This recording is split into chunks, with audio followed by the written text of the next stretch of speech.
Finding the product ID in Shopify is a straightforward process that can be completed in a few steps. To start, log into your Shopify admin panel and navigate to the Products section. This can be found in the left-hand menu, under the Products tab. Once you are in the Products section, find the product for which you want to find the ID and click on it. This will take you to the Product Details page, where you can view all the information related to that product.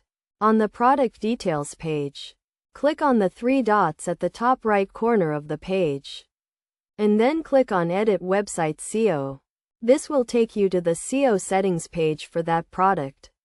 On the SEO settings page, look for the URL and handle section.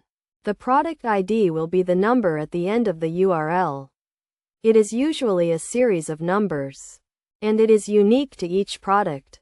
Another way to find the product ID is by using the Shopify API or by viewing the page source.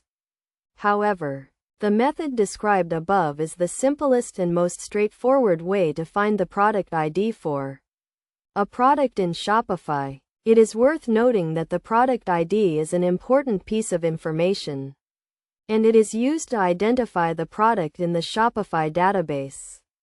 It is also used in various Shopify themes and apps to display product information and to link to product pages. In summary, finding the product ID in Shopify involves navigating to the Product Details page, clicking on Edit Website SEO, and looking for the number at the end of the URL. This ID is unique to each product and is an important piece of information for any Shopify store owner.